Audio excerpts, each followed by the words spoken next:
귀한 찬송 대단히 감사합니다. 우리 다시 한번 박수로 격려하십시다. 우리 옆에 분들에게 한 주간도 주 안에서 승리하십시다. 인사 좀 하세요.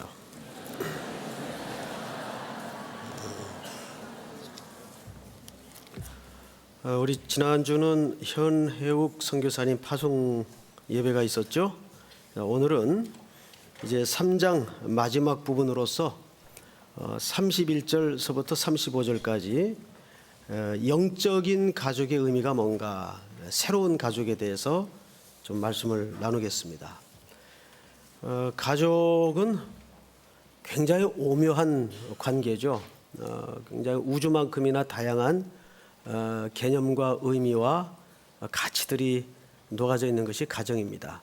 요즘은 옛날에는 이제 고아원이라 그랬죠. 보육원 같은 데를 가도 요즘은 가족 단위로 아이들을 이렇게 아파트처럼 가족의 관계와 개념을 경험할 수 있도록 묶어주는 데가 점점 늘어나고 있어요. 그래서 어머니 역할하는 선생님, 또 형, 누나, 동생 이렇게 한 5명 정도 가족을 이루어 줍니다. 그래서 그 안에서 엄마라고 부를 수 있는 가족을 배우게 하고, 그만큼 가족은 굉장히 중요하죠. 오래전에 읽은 소설인데 그 말세가 올수록 국가가 가정이 해야 할 일을 대체하는 시대가 온다라는 글을 읽은 적이 있습니다. 그래서 너무 사회복지가 발달돼도 전 좋은 게 아니라고 봐요. 사실은 엄밀한 의미에서 시대가 너무 바쁘게 돌아가다 보니까 가정이 해야 될 일을 국가가 떠맡는 영역이 많단 말이에요. 물론 어려운 사람들에게는 국가가 책임져야 될 영역이 분명히 있지만 요즘은 꼭 그렇지만은 않거든요. 너무 부부가 바쁘니까 경제 활동하느라고 몰입돼 있으니까 그 가정에서 마땅히 이루어져야 될 일들이 경제적인 논리로 대체가 되고 국가가 대신하는 이런 일들이 벌어집니다. 개인적인 차원에서는 그게 그렇게 썩 좋은 현상이라고 보여지진 않습니다. 그런데 오늘 예수님이 본문에서 가족에 대한 새로운 개념을 제시하죠. 우리나라에 기독교가 들어온 지가 이제 120년이 넘습니다. 그러다 보니까 기독교가 들어올 때 초창기에 지금도 사실은 그 문제가 이어지고 있지만 굉장한 가치관의 충돌이 있었어요. 우리나라는 그때까지만 해도 철저한 유교와 또 그 밑바닥에는 불교가 뿌리 잡고 있는 민족 사관을 갖고 있었습니다. 그러다가 복음이 들어왔어요. 그래서 제일 부딪혔던 게 뭐냐면 제사 제도였습니다. 이 제사 제도는 그 뿌리가 어른을 공경하는 문제와 부딪힙니다. 그래서 이제 우리 어른들이 이제 쉽게 하는 얘기로 너희 예수쟁이들은 ABM이도 없냐, 그 이면에는 반드시 제사 문제가 걸려 있습니다. 여러분들 가운데에도 그 문제로 명절 때마다 아주 고역을 겪는 우리 젊은이들이 사실 많아요. 그런 상담과 질문을 또 많이 받습니다. 제가 고등학교 다닐 때만 해도 제 친구 중에 3형제가 있었어요. 근데 이 3형제가 얼마나 신앙이 좋은지 제삿날이면 아예 뺨을 아버지한테 내놔요. 얻어맞느라고. 그건 약관인데 심하면 전부 매 맞아가지고 3형제가 쫓겨나요. 한 번은 비가 줄줄 오는데 세 녀석이 쫓겨나서 큰형이 저하고 친구인데 전부 교회 본당에 와가지고 그 구석방에서 삼형제가 이렇게 바닥에 까는 거 있죠. 그거 이렇게 뒤집어 쓰고 자는 걸 가끔 보곤 했습니다. 이 제사 문제는 우리 신앙인들에게 굉장한 문화 충돌이거든요. 또 우리에게는 사실 신앙적인 문제와도 결부되어 있는 사안입니다. 그만큼 이 부모 경경에 대한, 이 가족에 대한 문제는 유교 사관과 기독교 사관이 굉장히 충돌을 곳곳에서 많이 해왔습니다. 근데 정말 우리 어르신들이 그 욕을 하는 내용처럼 우리 기독교가 그렇게 부모도 애비도 모르는 싸가지 없는 종교일까? 그렇지 않죠. 여러분 10계명 중에 5계명이 뭡니까? 네 부모를 공경하라입니다. 10계명은 크게 두 부분으로 구성되어 있어요. 1계명서부터 4계명까지는 무슨 얘기입니까? 대신관계입니다. 그리고 5계명서부터 10계명까지는 대인관계에 대한 계명이에요. 그 대인관계에 대한 첫 번째 계명이 네 부모를 공경하랍니다. 근데 거기에서 공경이라는 말이 무슨 말이에요? 이 말이 헬라 말로 환원을 하면 카바드라는 말인데 가장 중요하게 여겨라, 가장 비중 있게 여겨라 그 말이에요. 이것이 옳으니라라고 돼 있어요. 그래서 옳다라는 말은 이것이 정의로운 것이다, 이것이 바른 것이다 그 말이 아니에요. 거기서 옳으니라라는 말은 이것이 인간의 본성이니라 그 얘기예요. 성경에서 옳다고 할 때는 하나님께서 인간 속에 설계한 원래의 본성을 옳다라고 얘기를 하는 겁니다. 개념이 달라요. 윤리적인 도덕적인 개념에서 옳다라는 말이 아니라 이것이 인간이면 하나님의 백성이면 마땅한 것이다, 본성이다 그 얘기예요. 그만큼 기독교도 부모님에 대한 공경을 철저하게 강조합니다. 디모데전서 같은 경우에는 이런 기록이 있죠. 누구든지 자기 친족, 특히 자기 가족을 돌아보지 아니하면 믿음을 배반한 자요 불신자보다 더 악한 자니라. 근데 이제 오늘 본문을 보면 별로 썩 그렇게 할 말이 없어지는 모양새를 하고 있단 말이죠. 그래서 이 본문이 전체에서 말하는 의미를 봐야지 딱 이 부분에서만 맥락 앞뒤 다 끊어내고 보면 정말 기독교야말로 이렇게 싸가지 없는 종교처럼 비춰지기가 딱 그림이 좋게 돼 있단 말입니다. 자, 31절을 한번 보실까요? 그때에 예수의 어머니와 동생들이 와서 밖에 서서 사람을 보내어 예수를 부르니 무리가 예수를 둘러 앉았다가 여짜오되 보소서 당신의 어머니와 동생들과 누이들이 밖에서 찾나이다. 이렇게 된 거죠. 예수님이 어느 한 집에서 사람들한테 빼곡히 둘러싸여서 열심히 말씀을 가르치고 있었어요. 주님은 거의 모든 시간을 말씀 가르치는데 사용을 했습니다. 대답하시되 누가 내 어머니며 동생들이냐. 그러니까 이 말 때문에 많은 오해를 해요. 그래서 이 말은 밖에 서 있는 사람들은 나랑 상관없다 그 얘기가 아니라 이 질문을 빌미로 중요한 새로운 영적인 가족 공동체가 무엇인지를 주님이 설명하고 싶은 의도를 이 속에 사실은 감추고 있는 거죠. 자, 그러면 이것을 좀 문법적으로 한번 보겠습니다. 33절을 보세요. 대답하시되 이렇게 시작이 됐는데 원래 그 원문을 보면 카이라는 말로 시작이 돼요. 카이. 근데 그 카이라는 말이 대문자로 시작을 해요. 자, 저녁마다 마가복음 강의를 들으면서 문장이 바뀌고 그 문장이 대문자로 시작이 될 때는 어떤 의미가 있다? 중요한 강조법이다 그랬어요. 그죠? 기억이 나셔야 됩니다. 기억이 나시죠? 문장이 바뀌면서 대문자로 시작이 될 때는 반드시 그것이 어떤 중요한 강조점을 말하고 싶은 겁니다. 그래서 이 카이라는 말로 시작이 되는데 이게 대문자로 시작이 돼요. 게다가 티스, 누가라는 뜻인데 33절을 보세요. 대답하시되 누가, 이 말도 대문자로 시작을 했어요. 그러니까 이 말 속에는 매우 중요한 예수님의 암시를 담아내고 있습니다. 누가 내 형제고 내 부모냐.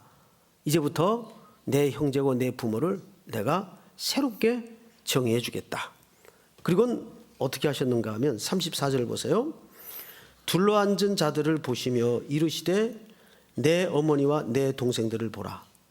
밖에서 지금 피를 나눈 친어머니와 동생들이 찾고 있는데 누가 내 어머니고 누가 내 형제냐. 그리고 시선을 돌려보시면서 자기를 둘러앉아 말씀을 듣고 있는 이 성도들을 향해서 뭐라고 얘기를 하냐면 34절 둘러앉은 자들을 보시며 이르시되 내 어머니와 내 동생들을 보라. 누구든지 하나님의 뜻대로 행하는 자가 내 형제요 자매요 어머니니라. 이 말은 밖에 있는 어머니나 동생들이 나랑 상관없다는 말이 아니고 그들도 물론 내 어머니고 내 형제들이지만 예수님의 말씀 속에는 더 큰 의미에서 새로운 가족이 앞으로 탄생할 것이다. 그 말은 뭘 암시하는가 하면 새로운 교회의 탄생을 이 속에 암시하고 있어요. 그러니까 우리가 이제 신앙생활을 하면서 제일 열심히 강조하고 배워야 될 게 뭐냐면 교회가 무엇인가 합니다. 교회는 무슨 사업을 하는 데가 사실은 아니에요. 교회에 여러 가지 역할과 기능이 물론 있죠. 근데 교회가 가져야 될 다른 거 다 잘라내고 딱 한 가지 개념만 뽑으라면 교회는 가족입니다. 옆에 앉은 분이 누구예요? 가족이란 말이에요. 그런데 교회가 점점 수가 늘어나다 보니까 이게 자꾸 흐려져요. 사실은. 그래서 대형화될수록 이 본질을 지키는 데에는 많은 역기능이 발생합니다. 이건 솔직한 고백이에요. 그래서 대형화될수록 교회는 작은 셀로, 작은 구역으로 자꾸 묶어져야 됩니다. 안 그러면 여러분들이 몇십 년을 삼일교회 출석을 해도 그냥 청중으로 왔다 앉아서 예배드리고 가는 것 이상은 아무것도 아니에요. 그래서 팀을 강조하고 구역을 강조하고 목자가 있어야 되고 순장이 있어야 되고 리더가 있는 거예요. 거기에서 묶여지지 않으면 어디서 가족의 개념을 배울 수가 있겠어요. 그런 의미에서 저 같은 경우에는 아마 우리나라에서 가장 자식들이 많은 아버지예요. 이 전부 자식이거든요. 예? 아니, 정말입니다. 왜냐하면 우리가 하나의 가족 공동체이기 때문이에요. 못난 애비라도 있는 게 좋거든요. 사고 치는 애비라도 없는 것보다는 있는 게 좋거든요. 가족이란 말이에요. 자, 그러면 우린 이쯤에서 이제 한 3가지 정도로 말씀을 좀 이어가 보도록 하겠습니다. 어떻게 그러면 이와 같은 영적인 가족이 되어 가는가? 여기에는 첫 번째 조건이 반드시 영적인 체험이 아니라 영적인 절대 체험이 있어야 됩니다. 영적인 체험과 영적인 절대 체험의 차이가 뭐예요? 자, 방언의 은사, 이거는 절대 체험은 아니에요. 상대적 체험이에요. 어떤 사람은 방언할 수 있지만 또 어떤 사람은 방언할 수 없는 경우도 많아요.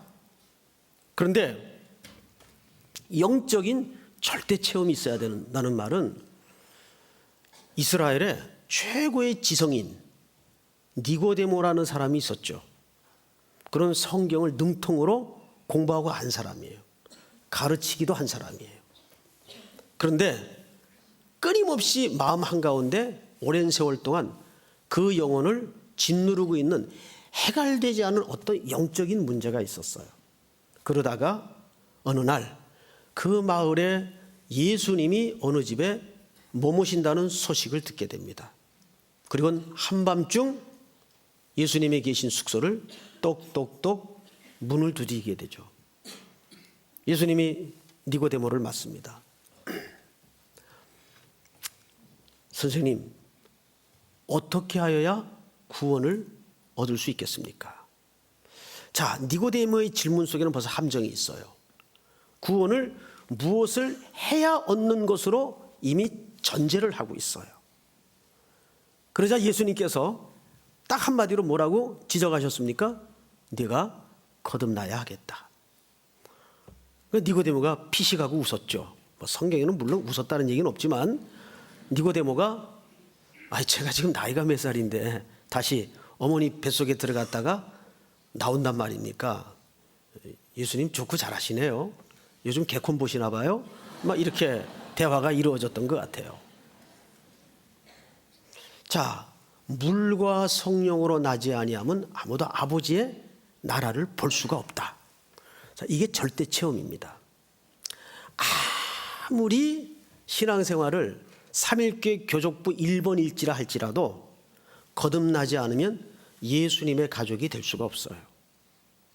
그래서 뜻밖에도 우리나라의 교회를 정기적으로 출석하는 성도들 가운데 이 구원의 확신 문제가 점검 안 된 사람들이 의외로 많다는 걸 여러분들 깜짝 놀랄 겁니다. 심지어는 소위 교회에서 중직자라고 말하는 사람들 가운데도 십자가에 분명한 부딪힘이 없는 사람들이 너무나 많아요. 이건 끔찍한 일입니다. 구원의 확신 없이, 구원의 증거 없이 얼마든지 사람 좋아서 성실해서 투표 때마다 척척척 표가 나와서 안수받고 중직자 할 수 있어요. 충분히 가능한 일입니다. 그런데 아무리 그럴지라도 예수 그리스도가 나의 구주이시고 내가 정말 십자가의 그 구속의 은혜 없이는 구원받을 수 없는 죄인입니다. 십자가의 은혜에 바닥까지 부딪힌 경험이 없는 사람은 하나님의 나라에 들어갈 수도 없고 하나님의 백성이 더구나 예수님의 새로운 공동체로서의 가족이 될 수가 없다는 거예요. 존 웨슬리와 함께 한 세대를 풍미했던 유명한 설교가가 있었습니다. 휘필드라는 분이 있었어요. 아마 이름 한 번쯤은 들어봤을 겁니다. 이분은 제일 유명한 설교가 뭐냐면 당신은 구원받았습니까? 입니다. 이분 굉장한 학자예요. 그런데 항상 이분의 가장 복음적인 설교는 당신은 구원받았습니까? 아주 단순한 설교를 합니다. 그 신학자가. 근데 이번 설교에 너무 매력을 가진 어떤 청년이 목사님을 찾아갔어요. 목사님, 저는 목사님 설교 때문에 삽니다. 목사님 설교 드릴 때마다 정말 제가 매일 뻑갑니다. 제게 소원이 하나 있습니다. 좀 목사님 좀 따라다니게 해주세요. 안 된다 그랬는데도 하도 간청을 하길래 제가 목사님 가방 묵지를 좀 하겠어요. 가방 묵지가 뭔지 알죠? 목사님 가방 들고 늘 따라다니겠습니다. 전 목사님이 어디를 가든지 목사님 설교 듣는 자리에 머물러 있는 게 제 인생의 행복입니다.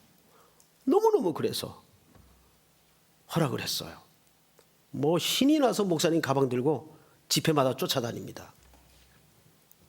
시간이 흘렀어요. 점점점 이 청년의 표정이 변해요. 저는 요즘 표정이 왜 그런가? 왜 일이 흥겹지 않나? 그게 아니고요. 목사님, 지금 당신은 구원받았습니까? 그 설교 몇 번째인지 아십니까? 그걸 다 헤아려서 몇 번째든 지금 70번째입니다.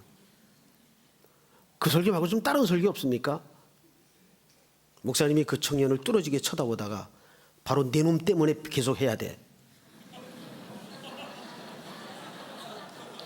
목사님이 볼 때는 이 청년이 아직 거듭나질 않은 거예요. 그냥 말씀이 듣는 게 좋았던 거예요. 바로 내 놈 때문에 이 설교를 내가 계속 해야 돼. 실제 저 강남에서 개척을 했던 어느 목사님은 매 시간마다 예수 그리스도를 설명했어요. 예수 그리스도. 교인들이, 거기 교수들이 많이 나오는 교회예요. 지치기 시작했습니다. 한 번은 장로님 중에 교수 출신인 장로님이 한번 찾아와서 그러더래요. 사석에서 한 얘기입니다. 그래서 제가 실명은 안 밝힐게요. 목사님, 그 예수 그리스도 설교 말고 좀 이제는 다른 주제로 좀 다양한 주제가 많은데 그런 설교를 좀 해주십시오. 이 목사님이 그럼 내가 사표를 내죠. 실직을 했답니다. 그래서 아주 사표를 내버리신 건 아니고 그럼 내가 사표를 내죠. 그 장로님이 기겁을 해가지고 그런 말이 아니고 하고 이제 접었죠. 그리고 은퇴할 때까지 예수 그리스도는 구주이십니다. 그분이 여러분들을 위해 십자가에 죽으셨습니다. 우리는 그 십자가의 공로로 구원을 받았습니다. 이거를 은퇴하는 날까지 설교를 하신 거예요. 여러분, 이게 절대 체험이 있어야 돼요. 이거는 교회 사이즈와 내가 몇 년을 신앙생활을 했냐 아무 상관이 없어요. 오늘 이 밤에 예수 그리스도께서 여러분들의 마음문을 놓고 하셔서 정말 내가 십자가의 그 붉은 피로 내 억만 죄악이 씻음받고 내가 그 구속의 은혜를 경험한 신자인가? 목사 계급장 떼고 목사도 구원 안 받은 사람 얼마든지 있을 수 있어요. 저는 그 사실을 믿습니다. 얼마든지 가능해요. 가능하겠더라고요. 충분히 가능하겠더라고요. 구원 안 받고도 목사일 하겠더라고요. 이거 무서운 얘기죠? 굉장히 무서운 얘기입니다. 그런데 우리는 이 문제를 개인적으로 한번 질문을 해봐야 됩니다. 누가 내 형제냐? 누가 내 부모냐? 예수님이 이스라엘의 대석학에게 한 말이에요. 네가 거듭나야 하겠다. 오늘 혹 그 질문이 나에게 던져지는 질문은 아닐까? 겸손하게 저를 포함해서 하나님의 말씀 앞에, 하나님의 아들이신 예수 그리스도의 질문 앞에 냉정하게 서보는 복된 밤이 될 수 있기를 축복합니다. 두 번째, 그러면 절대 영적인 체험, 십자가의 체험이 있어야 되고, 그 다음에 뭐예요? 십자가의 체험이 있은 다음에는 이제는 예수 그리스도를 알아가는 성장이 있어야 됩니다. 자, 이제 봄이 되면 남녀가 결혼을 많이 해요. 뭐 저도 결혼을 억수로 했죠. 많은 커플을, 전 첫 주례를 재혼 주례를 했어요. 그 이상하게 그렇게 됐어요. 모 교회에 있을 때인데 제가 그때 나이가 33살 때입니다. 33살 때 지금도 동안인데 와 제가 실수했습니다. 33살 때는요 진짜 애기 같았어요. 정말이요. 이거 뭐 잘난 체 하는 것도 아니고 증인들이 많아요.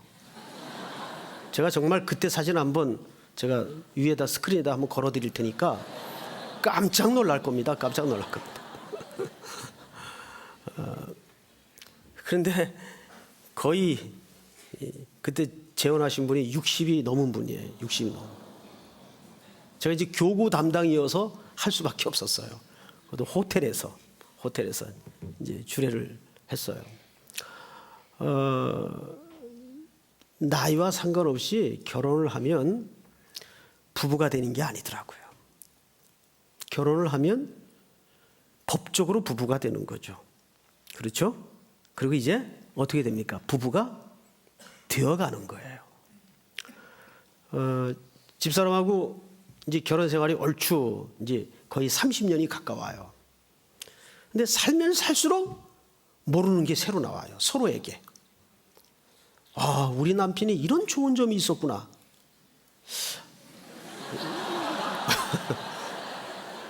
제가 좀 위로를 받고 싶어서 좀 여러분들 표현으로 주접을 떠는 겁니다. 우리 와이프에게 이런 이상한 점이 있었나? 뭐 이렇게 자꾸 모르는 게 새로 나와요. 제가 그걸 어떻게 알았냐면 우리 삼일교회도 전통적인 교회 아니에요. 사실은 전통적인 교회인데 이상하게 젊은이들이 많은 특별한 교회죠. 제가 앞서 있던 그 강남교회도 나이가 우리 삼일교회가 똑같아요. 54년도에 설립이 된 교회예요. 금년에 60주년이죠. 부임해서 한 10년 지나 보니까 그때야 교회를 좀 알만하겠더라고요. 전통적인 교회, 역사가 오래된 교회 특징이 뭔지 아세요? 세월이 갈수록 모르는 게 자꾸 새로 나와요. 이상하죠? 세월이 갈수록 알아가는 게 아니라 모르는 게 새로 나와요. 모르는 게.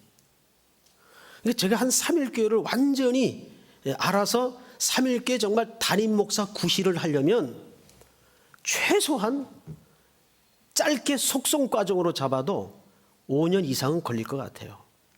아직도 사실 잘 모르겠어요. 이번에도 혼났잖아요, 제가. 이번에도. 그런데 제게는 이번에 굉장히 중요한 그 백신 같은 주사를 맞는 기회였어요. 사실은. 너무 고마운 기회였죠. 이건 진심으로 하는 얘기입니다. 그러니까 우리 성도들이 어떤 성도들인지, 우리 교회가 어떤 교회인지 이걸 이제 세월이 가면서 알아가는 게 아니라 모르는 게 자꾸 새로 나오는 거예요. 근데 부부가 그래요. 부부는 알아갈수록 모르는 게 들춰지는 거예요. 그러면서 뭐가 돼가죠? 부부가 돼가는 겁니다. 부부가. 그러니까 예수님을 아는 것도 똑같습니다. 호세아가 뭐라 그래요? 힘써 여호와를 알자. 힘써 여호와를 알자. 그러니까 신앙은 doing이 아니에요. 무언가를 자꾸 하는 게 아니라 신앙이라는 것은 정확하게 하나님을 알아가는 싸움이에요. 믿습니까? 하나님을 알아가는 싸움이에요. 그럼 그 하나님이 어디에다 소개되어 있어요? 하나님의 말씀. 그래서 말씀을 알면 알수록 그 밑바닥이 어딘지 잘 모르겠어요. 그래서 말씀을 알면 알수록 사실 확 열려지는 기분이기보다는 답답해요. 도대체 이 끝은 어딜까? 천국 가서나 완전히 알 수 있겠죠. 그러니까 우리가 하나님의 가족이 되어 간다는 것은 이렇게 교회의 신비를 배워가는 겁니다. 그래서 우리 삼일교회가 완성된 기관도 아니고 공동체도 아니에요. 계속 어려움을 통해서 또 서로 견디면서 또 서로 보듬어주면서 또 가끔은 고슴도치처럼 나는 저를 사랑해서 껴안다고 껴안았는데 저 사람은 아프다는 거예요. 다가오지 말라는 거예요. 가시들이 있으니까. 우리 속에 이렇게 들춰보면 이게 전부 상처투성이고 가시투성이거든요. 그래서 다가가면 갈수록 고슴도치 마냥 자꾸 상대를 찌르는 거예요. 난 너 찌르려고 그런 거 아니야. 근데 내가 아프거든. 이걸 알아가는데 얼마나 많은 세월이 필요한지 몰라요. 그래서 히브리서 기자가 뭐라 그래요? 너희가 때가 오래므로 마땅히 지금은 선생이 될 터인데 아직도 말씀의 초보가 무엇인 누구에게 가르침을 받아야 할 자가 되었으니 대저 젖을 먹는 자마다 어린아이니 이는 의의 말씀을 경험하지 못한 자요. 말씀을 몰라서가 아니에요. 그 말씀을 뭐하지 못한 자요? 경험하지 못한 자. 요한계시록 3장 20절에도 보면 볼지어다 내가 문 밖에 서서 두드리노니 누구든지 내 음성을 듣고 문을 열면 내가 그로 더불어 들어가 먹고 그는 나로 더불어 먹으리라. 이 말이 무슨 말이에요? 이건 새신자에게 예수 안 믿는 사람에게 한 말이 아니에요. 라오디게아 성도에게 한 얘기예요. 예수님을 모신다고 살고는 있는데 아직도 예수님이 그 교회의 한복판의 주인으로 자리 잡기에는 아직도 멀었다 그 말이에요. 그래서 그 말은 내가 문 밖에서 두드리노니라는 말은 구원에 관한 메시지가 아니에요. 마음 문을 열면 내가 들어가겠다 그 말이 아니에요. 구원이라는 게 하나님이 일방적인 역사지 내가 마음 열면 구원받고 안 열면 구원 안 받는 그건 우리 개혁주의적인 구원론도 아니에요. 그 말은 나 너하고 살고 싶다 그 말이에요. 나 너희 집에 주인 노릇하고 싶다 그 말이에요. 이게 뭐예요? 알아가는 싸움이에요. 그래서 부부가 최소한 부부로서 자리를 잡는데 여기 어르신들도 계시는데 좀 건방진 소리 같지만 최소한 20년은 걸려요. 20년은 걸려야 이제 가족이 되는 것 같아요. 그 전까지 잘 모르겠어요. 제가 어제도 이제 태아부모학교 오후에 가서 이제 잠깐 앞에 오프닝 메시지를 했는데 제가 솔직한 고백했어요. 나는 살아보니까 이 세상에서 제일 어려운 게 목회더라. 목회를 한 30년 넘게 했는데도 제일 어려운 게 목회더라. 그런데 목회보다 더 어려운 게 있더라. 뭘까요? 애비 노릇하는 거예요. 애비 노릇하는 거. 아버지 노릇하는 게 얼마나 힘든지 아세요? 예? 저는 교회에서도 우리 청년들에게는 아빠 노릇을 해야 돼요. 사실은. 또 그 심정으로 사실 매일매일 여러분들을 끌어안고 기도하고 있고. 오늘도 오후에 오후 예배 다 마치고 완전히 파김치가 돼가지고 목양실에 들어갔는데 칠진 우리 형제자매들이 각각 봉투에다가 편지를 써서 이만큼 갖고 왔어요. 9통을. 그래서 우리 자매가 주길래 이게 뭐예요? 그랬더니 목사님에게 드린 편지예요. 그 이제 편지를 내실에 들어가서 다 읽었어요. 제가 눈시울이 뜨거워가지고 제가 잘 이렇게 못되게 생겨가지고 잘 안 우는 편인데 눈시울이 뜨거워가지고 혼났어요. 얘네들이 자식들이더라고요. 보니까 저를 생각하는 게 아버지로 생각을 하고 있더라고요. 그게 제가 얼마나 힘들어요.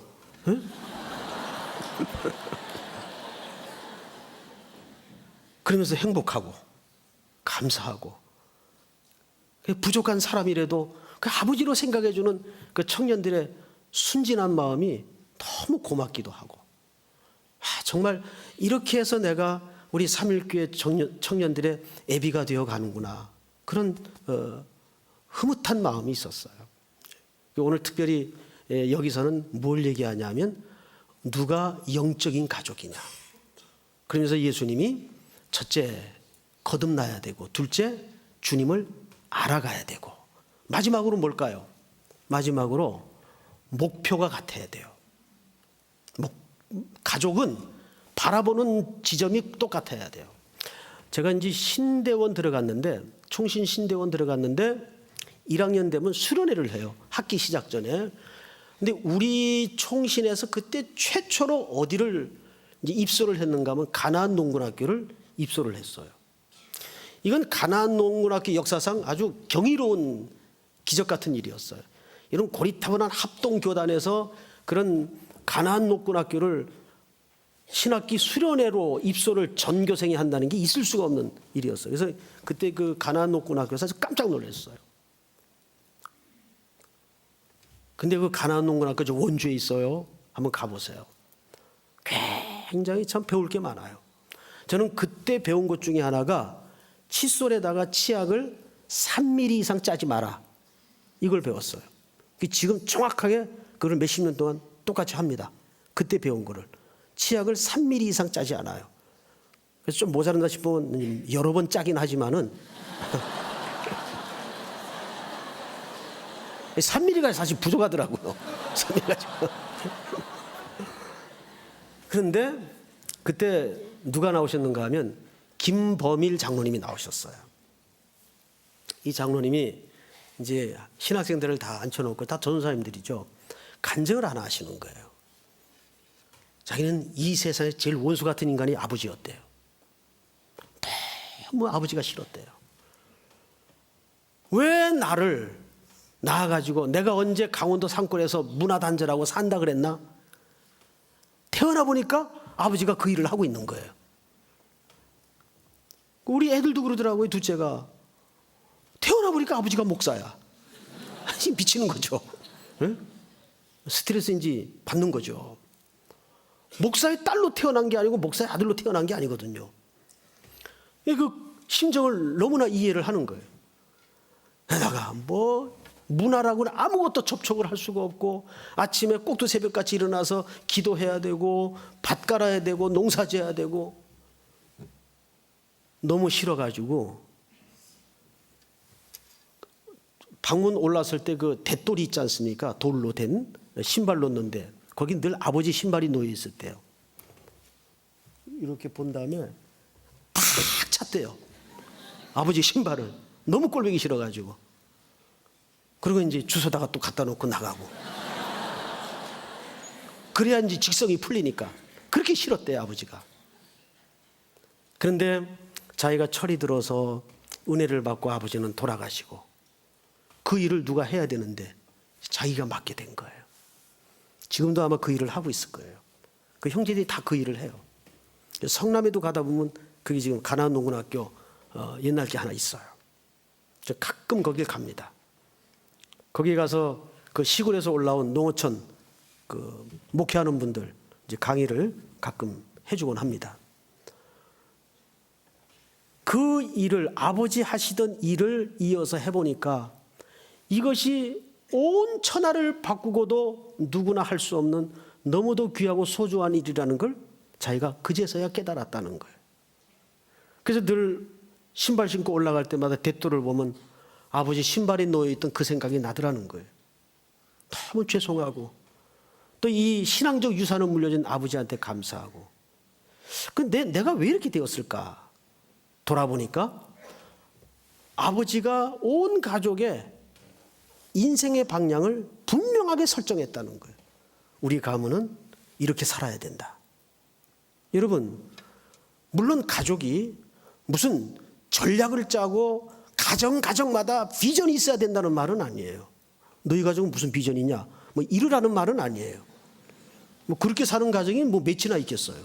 그런데 영적인 꿈이 있어야 된다는 얘기예요. 적어도 그 가정이라면. 우리 삼일교회가 60주년을 맞으면서 이제 앞으로 새로운 60년을 향한 방향 설정을 했어요. 저는 여러분들하고 가장 하고 싶은 게 사실은 긍휼 사역이에요. 하나님이 60년 동안 우리 삼일교회에 부어주신 너무도 기적 같은 큰 은혜가 있어요. 이제 이 은혜의 물꼬를 어떻게 이웃에게 이제 갚으면서 살아야 될까? 이제 우리 청년들과 거대 담론을 가지고 대화를 할 겁니다. 그래서 한 4월쯤 지금 구상을 하고 있는 게 있는데 아직 당회에 얘기를 안 했기 때문에 구체적인 설명을 할 수가 없어요.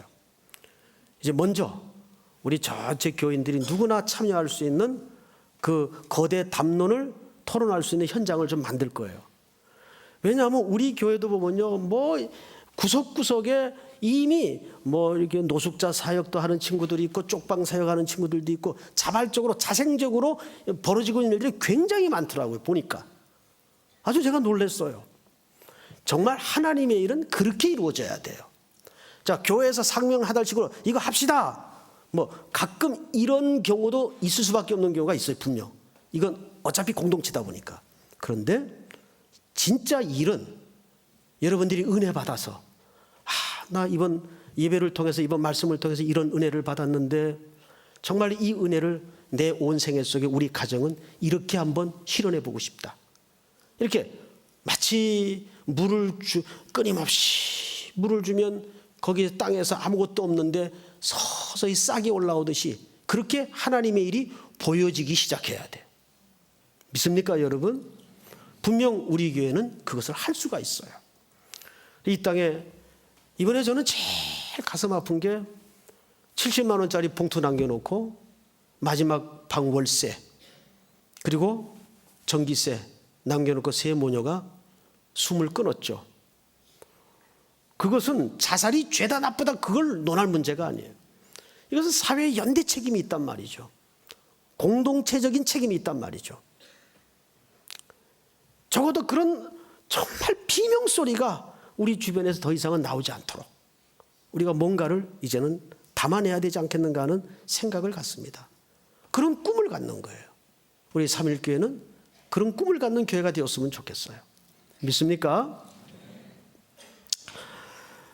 제가 마지막 얘기를 하나 하고 마칠게요.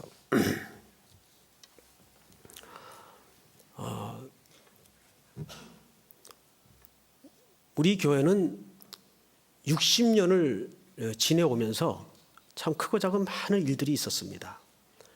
그러다 보니까 우리가 여러 가지로 굉장히 민감해요. 또 그게 당연합니다. 그래서 조금 이렇게 경직되어 있는 경우도 있어요. 사실은.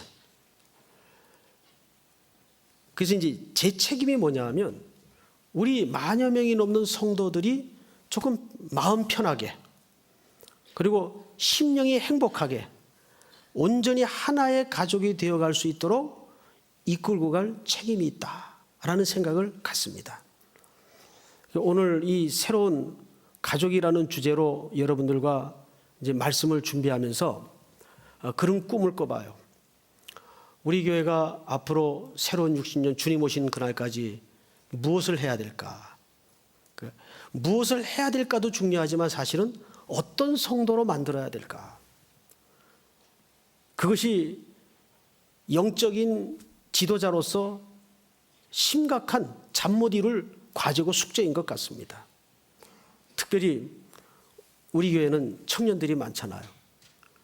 그래서 이 청년들이 30대, 40대로 넘어가서 사회의 본격적인 주역이 되기 전에 제가 하고 싶은 것은 여러분들에게 온전한 세계를 기독교적인 가치로 볼 수 있는 눈을 갖게 하는 게 지도자로서의 책임 같아요. 그것은 성경적 가치밖에는 제일 절대적인 게 저는 없다고 믿습니다. 그래서 여러분들이 매일매일 예배 오기 전에 항상 일주일의 삶 속에서 첫째, 매일 하나님의 말씀을 읽으십시오. 믿습니까? 이거를 이젠 습관화해야 됩니다. 그리고 반드시 성경책을 가지고 다니십시오. 너무 유치한 주문 같습니까? 아닙니다. 성경책을 가지고 다니십시오. 이건 굉장히 중요합니다. 그리고 예배 시간에 그 성경책을 설교를 따라 쫓아오면서 펴놓고 읽어야 됩니다. 그리고 또 하나는 우리 교회에 많은 청중들이 있어요. 적을 두지 않고 그냥 예배만 참석하는 청중들이 있습니다. 주변에 그런 사람들이 눈에 띄거든 반드시 등록을 시키십시오. 이것은 우리 교회 멤버를 하나 더 늘리기 위해서가 절대 아닙니다. 저는 정직한 의미에서 대형교회 꿈이 없어요. 대형교회로 부임을 한 것뿐이지 대형교회 꿈이 없어요. 여러분들이 건강하게 되는 게 제 꿈이에요. 어느 가정이 우리 가정은 애를 많이 낳아야 된다, 이걸 꿈으로 갖고 있는 부모가 어디 있어요? 둘이든 셋이든 이 아이들이 온전한 사회인으로서 건강해 자라는 게 꿈이지. 그렇지 않겠어요, 여러분? 그리고 마지막으로 여러분들한테 부탁이 하나 있습니다. 조금 기다려 주십시오. 뭐든지 시간이 걸립니다. 그렇죠, 여러분? 뭐든지 급해가지고 바늘 허리에다가 실을 묶어서 바느질을 할 수는 없어요. 시간이 걸려도 돋보기 쓰고 바늘 귀에다가 정확히 실 꼬여서 묶어가지고 바느질을 해야 옷이 되고 작품이 나옵니다. 그러기 위해서는 터다지기 시간이 필요하고 기초 작업이 필요합니다. 그러니까 미국 같은 데서는 밑에 기초 작업하는데 그럼 2, 3년이 걸려요. 건물이 안 올라와요. 그런데 기초 작업만 딱 덮어버리면 쫙 올라옵니다.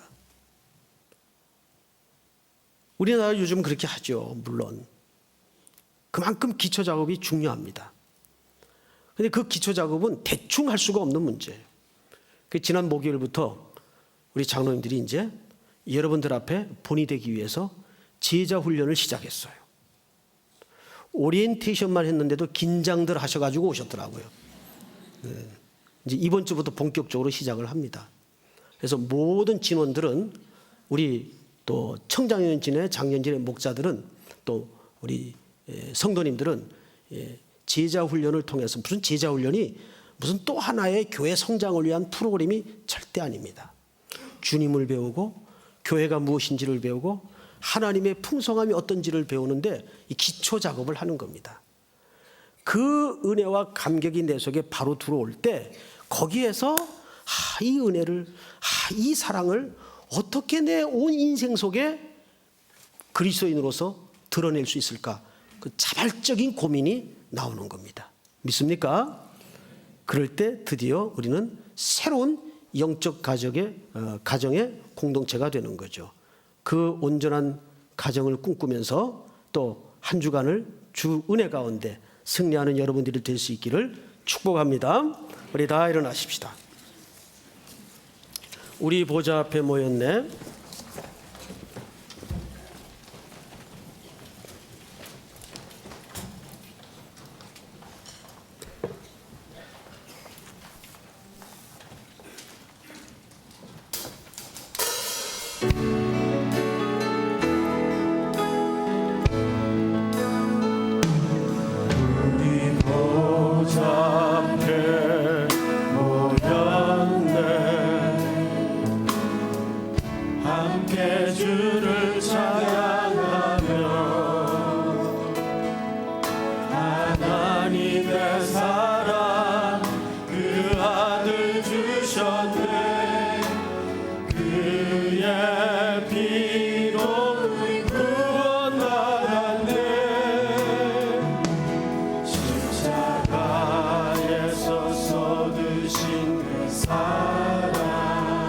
강같이 온 땅에 흘러 강같이 온 땅에 흘러 각 나라와 족속 백성 가운데서 구원받고 주 경배 드리네.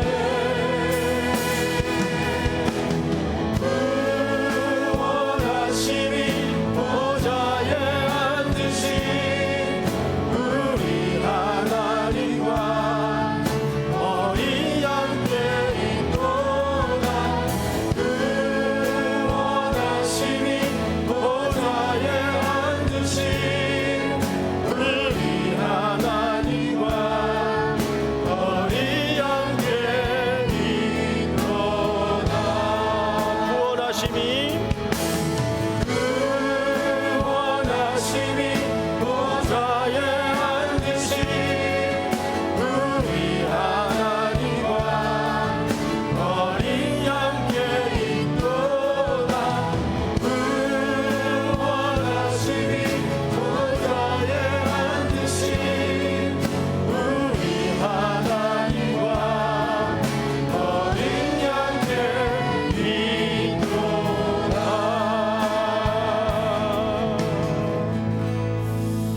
이 시간에는 한번 제가 여러분들을 위해서 한번 간절히 기도하고 마치도록 하겠습니다.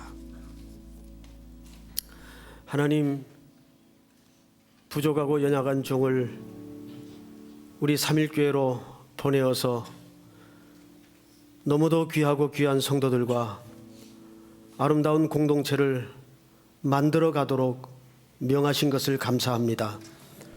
특별히 이 수많은 젊은이들 그리고 힘들게 살아가는 우리 성도들 머리마다 이 시간 안수해 주시옵소서.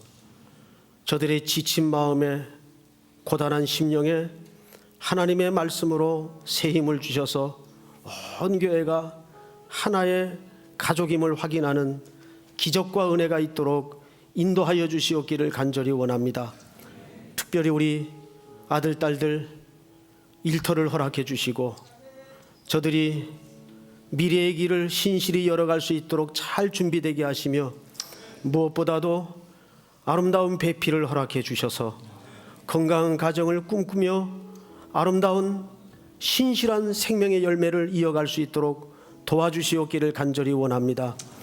오랜 세월 우리 교회를 지켜오며 눈물로 기도해왔던 귀한 어르신들 주께서 그 상급을 주의 나라에 갚으시며 또 변화된 우리 삼일교회 생태계를 바라보면서 노심초사 이 모양 저 모양으로 기도하며 염려하고 애쓰고 있는 많은 젊은 집사님들이 계십니다.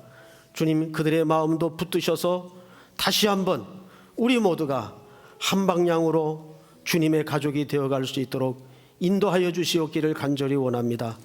부족한 종에게 불쌍히 여기셔서 날마다 지혜를 더하시고 분별력을 주시며 특별히 이 양떼의 모든 기도의 제목들을 끌어안고 무릎 꿇어 기도할 때마다 응답해 주시옵기를 원합니다. 이 청년들이 이 땅에 낮고 천한 곳으로 흘러들어가 정말 주님의 손이 되고 주님의 발이 되어서 주님이 그토록 꿈꾸던 교회가 되게 하여 주시옵기를 원합니다.